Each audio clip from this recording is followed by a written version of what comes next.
it involves an unhealthy fixation on playing games. So very similar to any other forms of addiction, basically. It's a compulsion to play games and a reliance, you could say, as well. For me, it was in my teenage years. I think I was around sort of 16, maybe 15 actually, because I I remember one of the main trigger points was my GCSEs, and obviously 16 again, it's a really stressful time. You're wanting to get the grades, go to college or apprenticeship, whatever you're doing, and it started because of mainly pressures of school, pressures of social factors.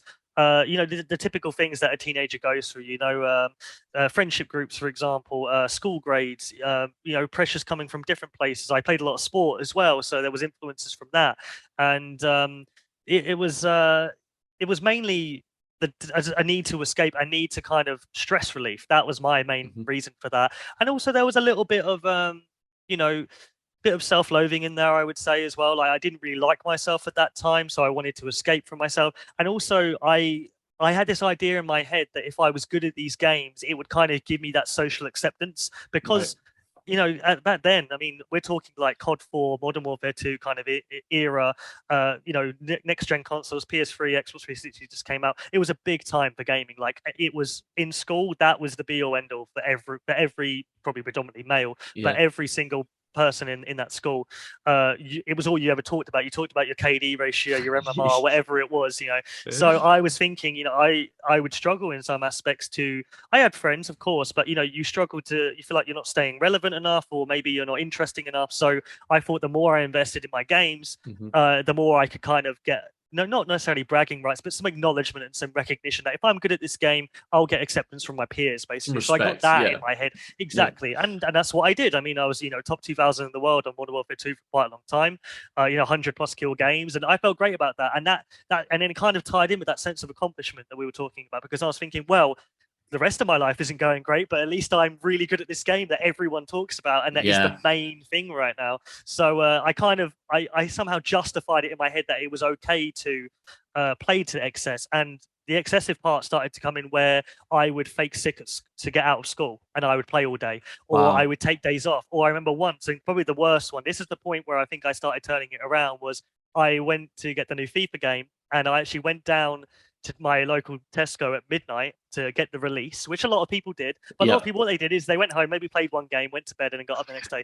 I played all night, and then I went into school the next day, or I went into college the next day, and obviously Wow. I was falling asleep at my desk. I had my teacher came up and kept me after class and was concerned and said, "What's happened?" And I was like, "Oh, this new game come out, and I wanted to play it for an excessive amount of time. I was drinking Monsters and Red Bulls to stay awake at 16, which is probably not a good idea."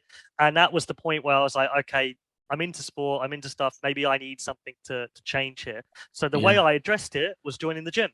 So all these kind of things, like this lack of accomplishment, this kind of feeling of worthlessness at points that I would have, this lack of kind of tangible progression in the Hmm. gym, exercise, that gives you all of that. It's all the same, because you can set out goals, you can see tangible progression, you can see it physically. I'm Track it. lifting more, Yeah. I can run further, I can track this more, and another big aspect as well. This was probably, I reckon, this was the cornerstone of the reason why I was borderline getting onto that addiction, was fairness and control. So again, when you're in your teenage years, it's a cliche, but you realize life's not fair, and you kind of, it annoys you. It really annoys you, doesn't it? And it's like, and that frustration, I couldn't let it go. I couldn't let it go that it wasn't fair. There was a lack of control you had in life. Whereas in games, you have that fairness. It is a virtual world that is built on a set of rules, which means you are in control of your actions. It's a cause and effect. If you do something positive in a game, you get a reward for it. If you do something negative, you don't get the reward, or you get punished, or whatever it is.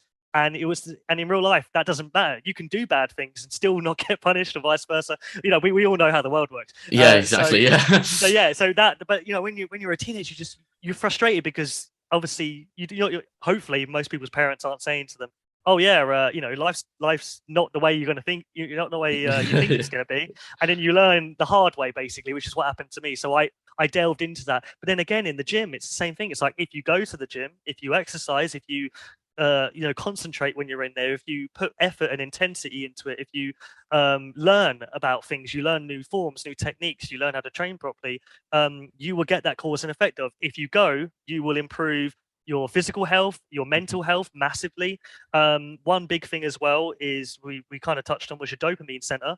all these dopamine hits you're getting from games, you get that physically from exercise, a feel good factor. Dopamine releases in a more natural way. So for me, I think if I didn't go to the gym, my life would have been very different. I feel like I would have gone down a very probably negative route, and that gaming addiction would have continued to stay. But it balanced me. It balanced me out. And as I started getting that improved my self-worth because I was looking better. I gained more confidence. I decided to concentrate more at school and college. I went on to university in the end, and obviously now I'm here talking about games. The rest is history. It's gone full circle. It's gone full circle.